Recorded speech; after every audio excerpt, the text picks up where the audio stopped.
Hey guys, this is Mr. Roxy coming at you live from Palm Beach in Florida. It is Wednesday. It is September the 14th. A few months ago, what is it now? Approximately maybe 3 months ago or so, I made a video on Petrobras, and it was quite popular. It had about 3,500 views, which is quite a lot for our particular community here. And I think I did this on May the 30th, right? So June, July, August, September, so 3.5 months ago. And I thought I would revisit Petrobras again. But there are a couple of things or a couple of reasons why I wanted to run Petrobras by you again. Firstly, we want to take a look at the company and decide whether it's worth investing or not. So what do the fundamentals look like? Then, in addition to that, I want to talk to you a little bit about these ridiculously crazy dividends that Petrobras has been paying and how we reinvest those and what that looks like. And then we look at the macro and decide whether Petrobras is currently a buy or not. And on that score, of course, you guys can tell me because you're the smart guys. So a look at the company quickly, just a quick snapshot. We can see in terms of revenue, these big numbers here, 147 billion, 64.8 billion. The two large slices of the wagon wheel or pizza over here on the left represent respectively in this bluish purpley color, E&P. And for those of you who don't know, in the oil and natural gas industry, exploration, development, and production. So exploration and production are collectively referred to as E&P. So if you see E&P on someone else's balance sheet or another oil major company's balance sheet, then you know E&P is exploration and production, but also includes development. And then downstream is processing through that supply. And you can see at a snapshot glance here, about 62% of Petrobras is E&P and about 30% is downstream. So these two components make up 90% of Petrobras. So for what it's worth, Petrobras is predominantly E&P and to a slightly lesser degree downstream, and the rest of it doesn't really matter or doesn't come into play at all. Where is Petrobras at today? So year to date, it's up about 20%. It's not bad, given the fact that it pays such a massive dividend. If you add the dividend to the uptick year to date, it's quite a big number. In terms of the stock price, $13.42. Sometime today, I can't remember when I took this snapshot. It might have been towards the end of the day. Just a few months ago, Petrobras, like most of the energy companies, was trading quite high. Remember, Occidental hit 77, and then it pulled back to like 65. Petrobras was at 16, and now it's pulled back to about 13. They all went back and went down quite a bit. Quick look here at the snapshot for Petrobras right now. Obviously, this is an oil super major, $87 billion company based on its current stock price and shares outstanding. So the market cap, for those of you who don't know, is the number of shares outstanding multiplied by the stock price. And you can see earnings per share of 481, a PE ratio of 2.87, less than 3. This is probably one of the cheapest super majors you can buy in the marketplace today. But should you? That's a separate issue, right? The annual dividend yield, these numbers are so big, I'm not even going to dwell on them for too long because I have no idea where this is going. You can see right at the bottom of the screen here in the middle, nobody's shorting Petrobras right now, especially not at $13.38 or whatever it finished at today. Less than 2% of the short interest of stock is currently being shorted. So you'd have to be really brave to short Petrobras here. If anything, it's going to go a little higher. It might go up and down, kind of like this little chart here on the side, but at the end of the day, it's going to edge a little bit higher. In terms of a buy right now, it's just sitting just right off center in terms of its 52-week range, which is between $9 and $16. So we'll have to see where that goes. I'll get back to the sort of target price in just a minute or so. But at a glance, not bad. You know, everything looks okay. How about some of the fundamentals quickly? Just taking a quick dive here. Debt to capital ratio 40%. It's slightly above the industry average. Probably a tad on the high side, but don't expect Petrobras to cut too much into that as a predominantly state-owned company. They're not too worried about that. Change in debt, insignificant, it's irrelevant. The quick ratio is nice. It's greater than 1, right? So the quick ratio, for those of you who don't remember, quick ratio means that Petrobras has just slightly more cash on hand, so greater than 1 compared to current liabilities. In other words, the bills that have to be paid within the next 30 days or so. The interest coverage is phenomenal, 4.87, it's almost 5. So Petrobras would have absolutely no difficulty repaying its debt obligations. Ironically, even though it's almost at 5 in terms of interest coverage, the industry average is currently almost at 9. So you can see the E&P companies, right? The energy companies in general are just printing cash. Quite profitable, nicely so. Gross profit 46%, the industry average about 37. Operating profit 50%. Damn, that's good. Industry average is only 3.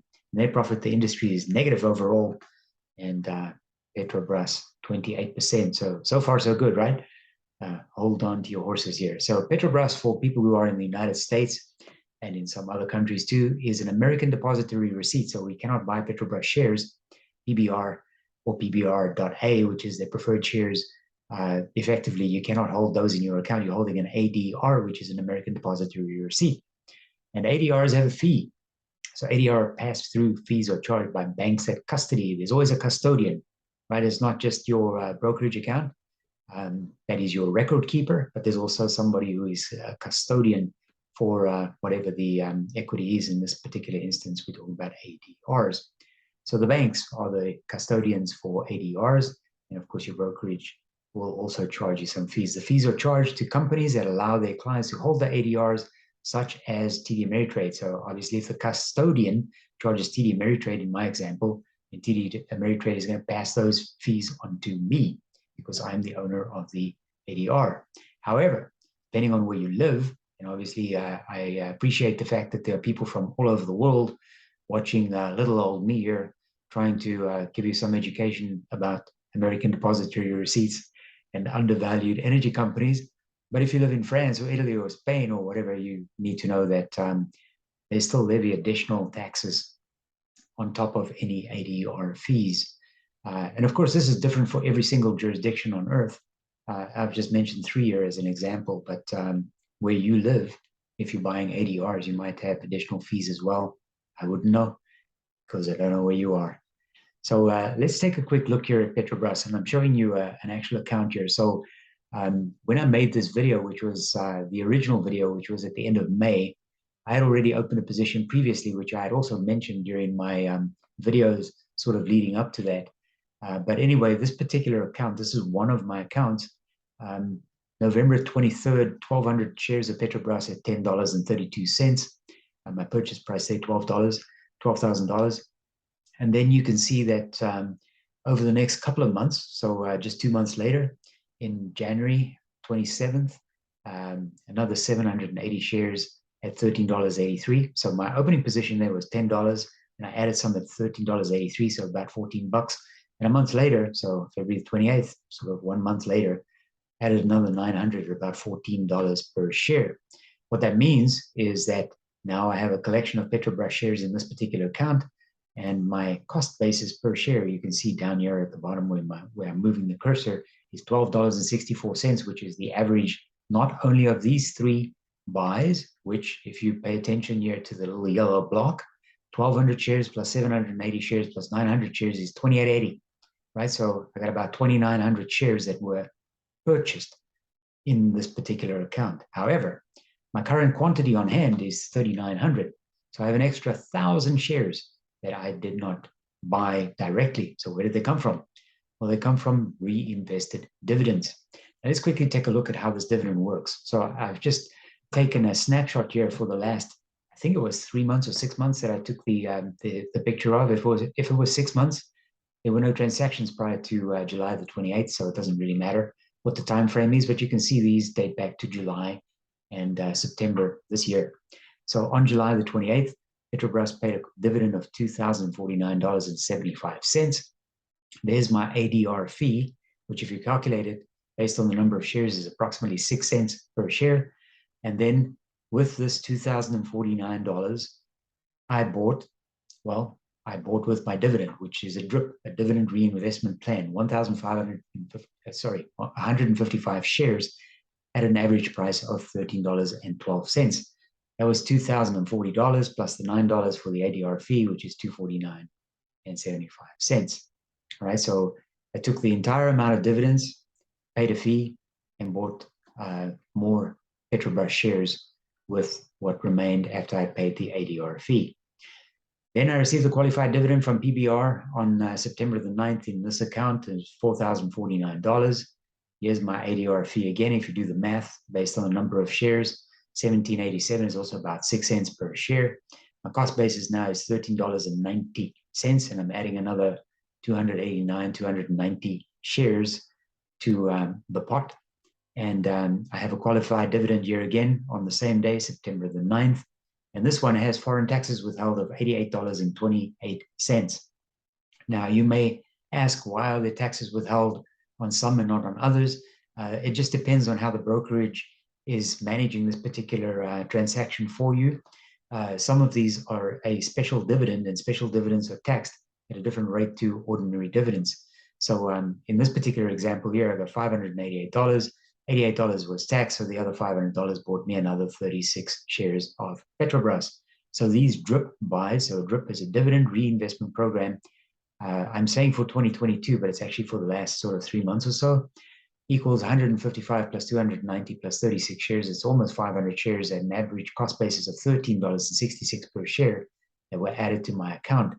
Now, the reason why this is important is not only because I'm reinvesting the dividend, but also because the next time Petrobras pays a dividend, I'm actually receiving the dividend on the shares that I purchased, plus the shares that were purchased through the DRIP account.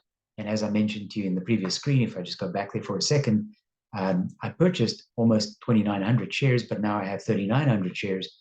So I'm getting dividends on an extra 1,000 shares, which I actually didn't directly buy with my money. It came from reinvesting the dividends from Petrobras. So Petrobras is actually making the account compound and grow much faster than what I could do by myself by deploying my own personal cash. What does TipRank say about Petrobras? Well, the challenge here is I only have a couple of analysts that are looking at Petrobras for us, so I can't lend too much value or add, sort of attach too much value to this particular prediction. We have no people saying sell, but there are only two analysts in terms of sell-side analysts who are covering the stock. So I don't have anything to work with here. So TipRanks is effectively telling me nothing in terms of where I am right now. But let's summarize this quickly, because if I say, based on the current price, which is about $13.50, I expect a 12-month target price. So I'm being conservative here, right, of about $15. I think that's reasonable.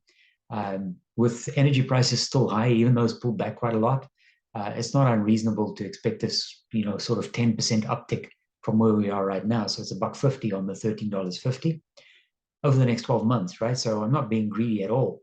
But of course, I am socking away this very healthy dividend in the meantime while I hold on to the stock and expect it to not go up much higher than $15. If it goes up higher than $15, that's great.